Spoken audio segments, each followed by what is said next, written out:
should the Xbox One Scorpio have been a full-fledged next-generation system. We're on record as saying that the iterative upgraded consoles model is the way of the future, and we truly really believe that, in spite of the indifference with which the PS4 Pro has been received in the market. However, the more we think about the Xbox One Scorpio, that's Microsoft's upcoming planned upgrade to the existing Xbox One, the more we're convinced that, from Microsoft's perspective at least, it might be for the best if they just rebrand and position the new system as a brand new next-generation successor rather than keeping it tethered to and straddled with the current Xbox One. The questions and oppositions to a proposition like this are many and immediately obvious. Why? Why should Microsoft do that? What would they even have to gain from doing something like this? First, let's start with the most basic reason that the Scorpio would be better off as a discrete, independent console that doesn't have to worry about parity and intercompatibility with the existing Xbox One at all times. Its sheer power. At this point, we know that the Xbox One will have a 6 teraflops GPU. We know that it's possibly going to have a cutting-edge, state-of-the-art AMD Vega-based CPU, and we know that rumors put it as having 12 GB of RAM. This is in every way possible a major leap over the existing Xbox One. It is in fact pretty much a full-on generational leap in terms of hard specs. Add to that its support for additional next-generation technology, such as VR, which the existing Xbox One does not and cannot support, and the case for the Scorpio as a next-generation machine becomes pretty easy to argue. The natural and obvious question that arises then is, why are Microsoft keeping the Scorpio straddled with and tethered to the existing Xbox One?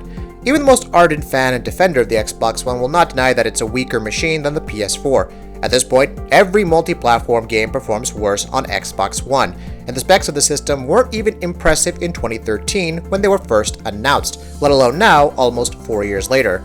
And by keeping the Scorpio tethered to this machine, Microsoft are effectively ensuring that all of its formidable resources, all of that extra power, will never actually be tapped into.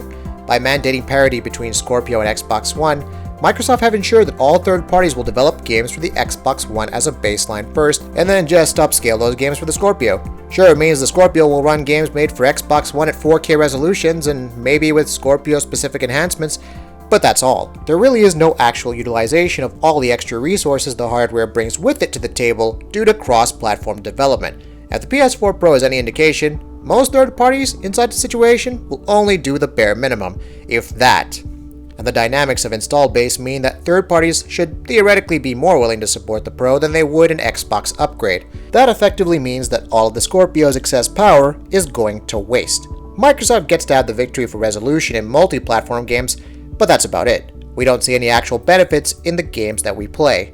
But imagine if the Scorpio was truly a next-gen spec for third parties to target. Imagine, if you will, a third party attempting to develop for Scorpio wasn't going to have to concern itself with paring its game down so it could run on a standard Xbox One as well.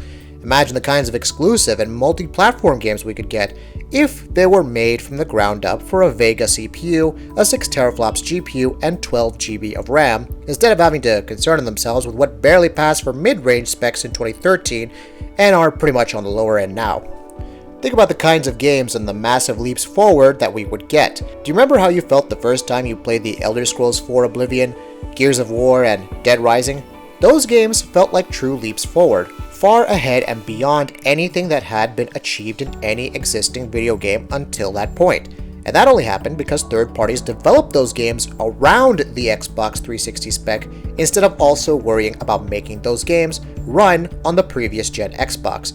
In which case, at best, they would have made Xbox games and upscaled them, slamming some extra textures onto them and calling it a day. At worst, with having to support Xbox, they would have lowered themselves to supporting the PS2 and GameCube additionally, developing for an even lower spec and just speccing up from there. In both cases, all three of these games would have been significantly less impressive in those cases. The Xbox and PS2 situation is actually a really good analogy for what will happen if parity with the existing Xbox One is mandated for Scorpio. Remember how the Xbox was a major leap over the PS2? But for most third-party games that it shared with the PS2, there was no real utilization of all that extra power. That's what would happen if the Scorpio had to maintain intercompatibility with the existing Xbox One. Games would be made so they can run on an Xbox One with cursory Xbox Scorpio features being added as an afterthought, a total waste of the machine's capabilities. Now, we think it's in Microsoft's own best interest to make the Scorpio a full-fledged successor. The Xbox One will be 4 years old when the Scorpio is introduced. Remember, even the original Xbox was able to get away with a 4-year life cycle without much trouble, and Microsoft themselves will have supported it with 3 Halo releases, 2 Gears of War releases, presumably 5 Forza releases, as well as other stuff like Sunset Overdrive, ReCore, Sea of Thieves, and Killer Instinct. Sure, the lineup is ultimately lacking in quantity and variety, especially compared to the Xbox and Xbox 360, but a fan of Xbox franchises who bought the Xbox One will hardly be able to say that they were shortchanged. A 4-year life cycle is skirting the lower edges of what is acceptable, but it's not something that Microsoft can't recover from. Again, they've already done so once before with the Xbox to Xbox 360 transition. So they should move on, make the Scorpio a new system, make it backwards compatible with Xbox 360 and Xbox One titles, and hey, maybe even throw in original Xbox compatibility if they can, and make it a brand new, discrete system. Its x86 architecture will in any case be intercompatible with Xbox One and even the PS4 enough that third parties can continue developing their cross-gen games for a while, should they wish to, especially given just how scalable most modern game development engines are, but its very existence will spur Sony into fast-tracking a PS5, and we won't be stuck with these consoles that weren't even technically impressive at launch, let alone now. We'll end up with newer, more capable hardware that can host far more impressive games than the PS4 and Xbox One ever could. Now, isn't that something that you would want? Of course, the sad part is that's unlikely to happen. Microsoft have publicly committed themselves to full intercompatibility between the Xbox One and Scorpio. Not just once, but multiple times, even recently doubling down on that stance. At this point, we know that the console is not going to be a next-generation successor, but just a far more powerful version of the Xbox One.